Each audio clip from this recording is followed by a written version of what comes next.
सुंदरता का मूल्य।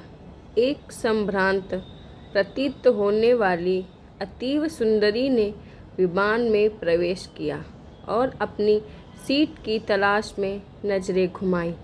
उसने देखा कि उसकी सीट एक ऐसे व्यक्ति के बगल में है जिसके दोनों ही हाथ नहीं हैं। महिला को उस अपाहिज व्यक्ति के पास बैठने में झिझक हुई।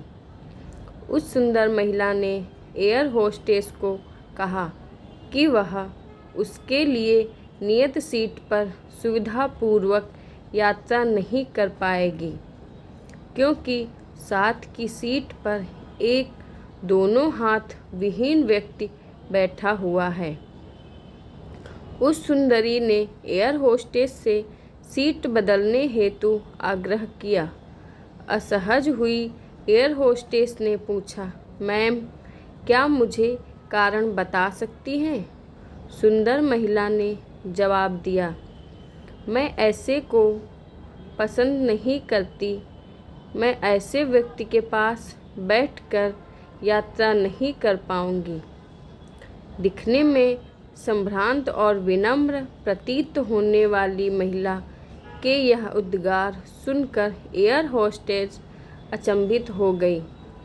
सुंदरी ने एक बार फिर एयर होस्टेस से जोर देकर कहा कि मैं उस सीट पर नहीं बैठ सकती और मुझे कोई दूसरी सीट दे दी जाए। एयर होस्टेस ने खाली सीट की तलाश में चारों ओर नज़र घुमाई, पर कोई सीट खाली नहीं दिखी। एयर होस्टेस ने महिला से कहा कि मैडम, इस इकोनॉमी क्लास में कोई सीट रिक्त नहीं है, किंतु यात्रियों की सुविधा का ध्यान रखना हमारा दायित्व है।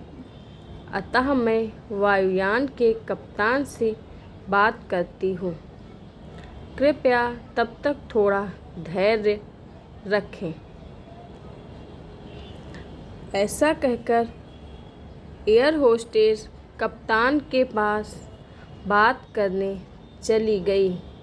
कुछ समय बाद उसने लौटकर महिला को बताया, महोदया, आपको जो असुविधा हुई उसके लिए बहुत खेद है।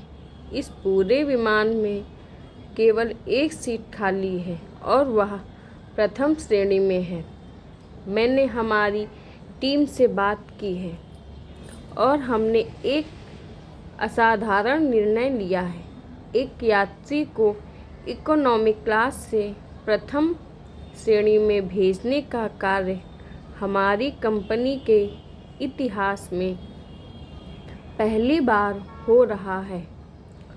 सुंदर महिला अत्यंत प्रसन्न हो गई, किंतु इसके पहले कि वह अपनी प्रतिक्रिया व्यक्त करती और एक शब्द भी बोल पाती, एयर होस्टेस उस अपाहिज और दोनों हाथ विहीन व्यक्ति की ओर बढ़ गई और विनम्रतापूर्वक उनसे पूछा, सर, क्या आप प्रथम श्रेणी में जा सकेंगे? क्योंकि हम नहीं चाहते कि आप एक अशिष्ट यात्री के साथ यात्रा करने की त्रासदी भुगतें। यह सुनकर प्रत्येक यात्री ने ताली बजाकर इस निर्णय का स्वागत किया। वह अतीव सुंदरी महिला तो अब शर्म से नजरें ही नहीं उठा पा रही थी।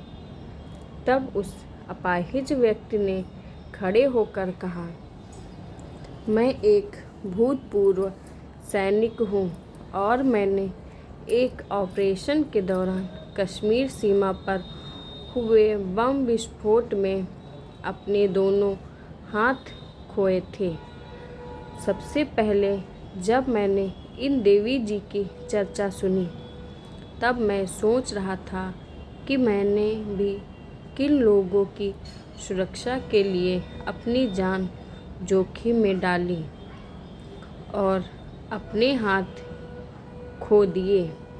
लेकिन जब आप सभी की प्रतिक्रिया देखी तो अब अपने आप पर गर्व महसूस हो रहा है कि मैंने अपने देश और देशवासियों की खातिर अपने दोनों हाथ खोए। और इतना कहकर वह प्रथम श्रेणी में चले गए। सुंदर महिला पूरी तरह से शर्मिंदा होकर सर झुकाए सीट में गड़ गई। आपको हमारी कहानी अच्छी लगी तो प्लीज़ मेरे चैनल को सब्सक्राइब करें।